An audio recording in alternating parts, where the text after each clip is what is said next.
and welcome to part 4 of my horse buying series. So in this part we're going to be talking specifically about the pre-purchase exam. So last video, we went, hypothetically tried said horse, we liked them, we liked everything about them, and we want to go ahead and do a pre-purchase exam. So there's a couple of different ways you can do this, depending on what where the horse is at, how local they are to you. If they're local enough that your current vet or a local vet can do the pre-purchase, then I highly recommend using them. But if the horse is out of your area and you have to find a different vet to do the pre-purchase, then spend a little bit of time doing some research on different vets in the area. Sometimes I do ask the sellers if they recommend anyone, but I do try to keep the vet as neutral as possible. I don't want to use their current vet, but sometimes there's nothing else you can do if they live in kind of a remote area. There's not a lot of vets to choose from. You're not going to have much of a choice, obviously. So I do like to, if possible, keep it neutral, but that's not always going to be able to be the case. But do some research on the vet, call them, talk to them, ask questions before going ahead and scheduling.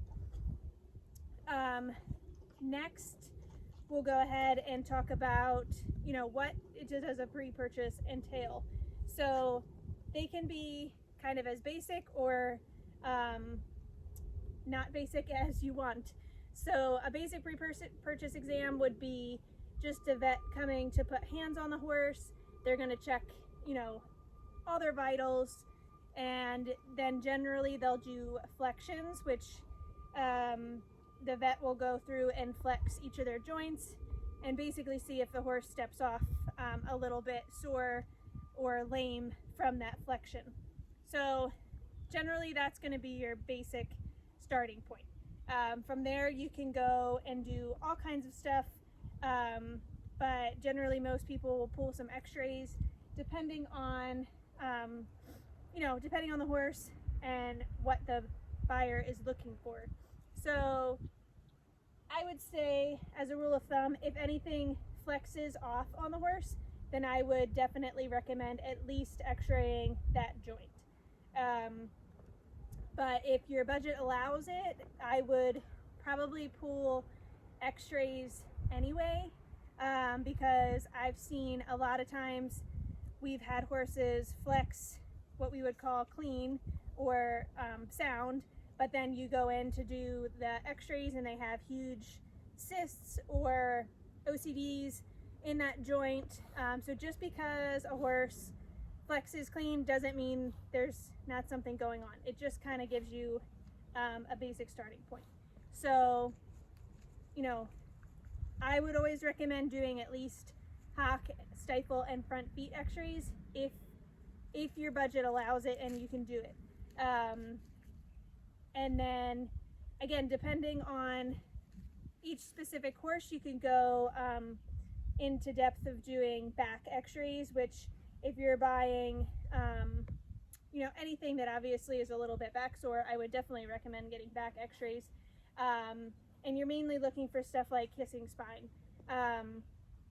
And just from seeing, multiple different horses, it's not a breed specific disease. So don't rule out just because you're not buying a thoroughbred doesn't mean the horse can't have hissing spine. So back x-rays are an option as well. You can x-ray pretty much anything you want on the horse, but like I said, as a basic rule of thumb, I always start with hock, stifle, and then I go on to front feet x-rays, and then sometimes ankles. And again, depending on your budget and how much the horse is going to cost you, I would recommend doing back x-rays as well if they're kind of, if the vet recommends it and if there's any question or concern about back soreness. So generally that's how that works, and from there you can also go and pull blood work. You can pull just basic blood work to see, you know, the horse's level on things. I generally recommend pulling blood work for like a 5-panel test, which would test for HYPP, PSSM. Those are more commonly found in the quarter horse breeds, but again, don't rule out if you're buying something like a draft cross. You're going to want to look into testing the horse for PSSM and seeing if they're going to come back positive for that. And then I would usually, if you're have the ability to, I would recommend getting blood for blood work. You can do a basic drug panel screen for a pre-purchase exam, which is going to test for stuff like ACE, you know, some pretty basic tranquilizer type drugs, just some basic, like I said, your basic drug screen. And then you can take that blood work a step further and go into checking for 30-day sedation type drugs. That blood test is going to run more expensive, but if you have any, you know, concern, then I would at least recommend doing that as well. And you could always just pull the blood and keep it on hand. You know, if you go through with purchasing the horse, then and the horse changes like demeanor, attitude, and completely does a 180, you could always have the blood run then. And in some states, I do think you can use that against the seller, but I would also put that in a contract of sorts, like a bill of sale when you do sign the paperwork, if you follow, you know, go through with purchasing the horse.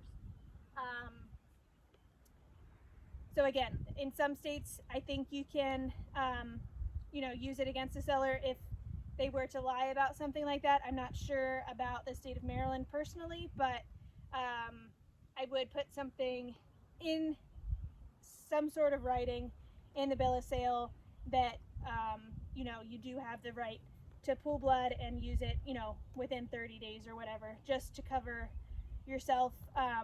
Like I said, I'm not a lawyer. I don't know how it works personally, but anything is better if it's in writing.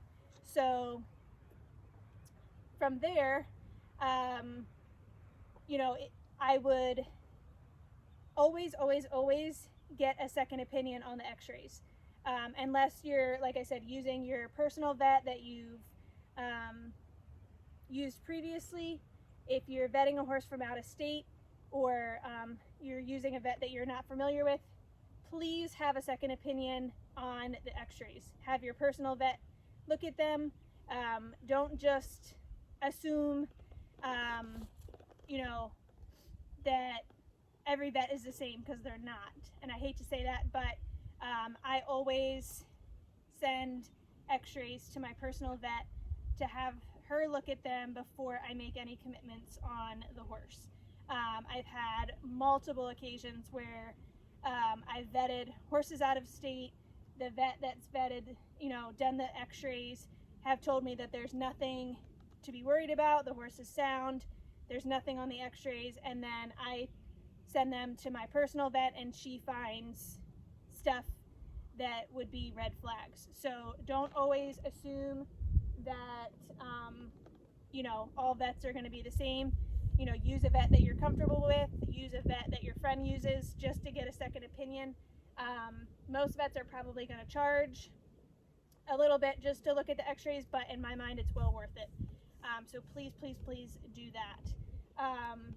So let's say that you go ahead, everything's clean, you've had your second opinion, and you go through and,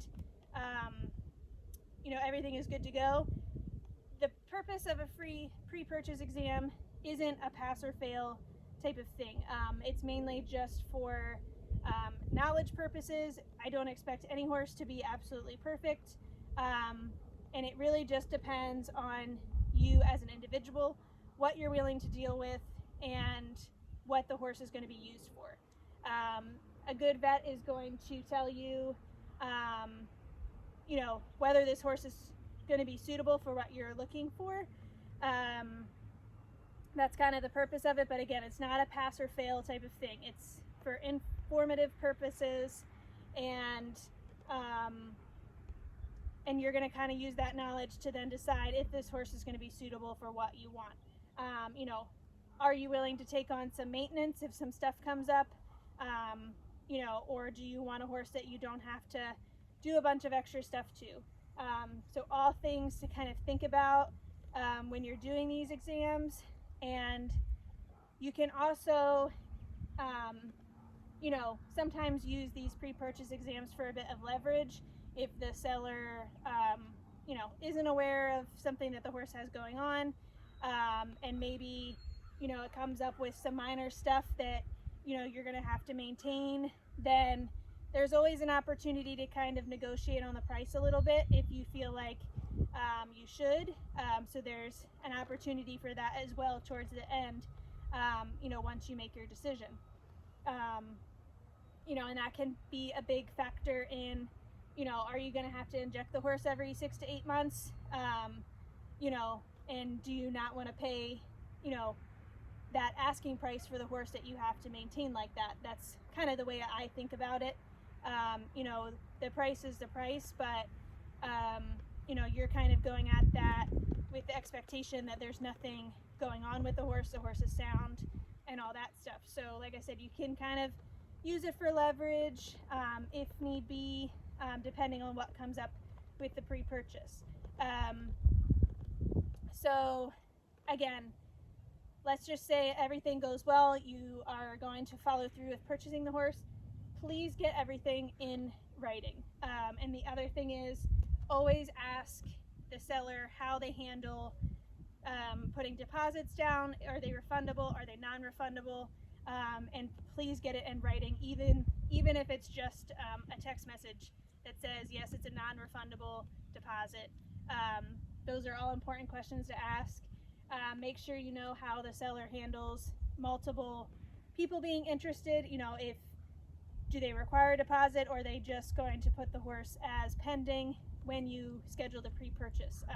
Everybody's different, but it's really important to ask the seller how they handle that kind of stuff, and then again, get it in writing. So then it goes through to you know, actually going through with the deal. Again, get a bill of sale written up, get everything in writing. Most people are obviously going to want the horse picked up in a certain amount of time. Are you going to have to pay extra board for the horse? These are all important questions to ask ahead of time. So again, paperwork is always super important, bill of sales, and then making sure you know how the seller wants payment. Most people will do wire transfers. You know, cash is obviously the best. Sometimes people will take regular checks, but most of the time they want a certified check. So again, those are important questions to ask the seller and make sure that you're comfortable with everything. So again, if you have any questions about pre-purchase exams, or, you know, going through with the paperwork of buying a horse, then don't hesitate to reach out and ask. And I appreciate you for watching.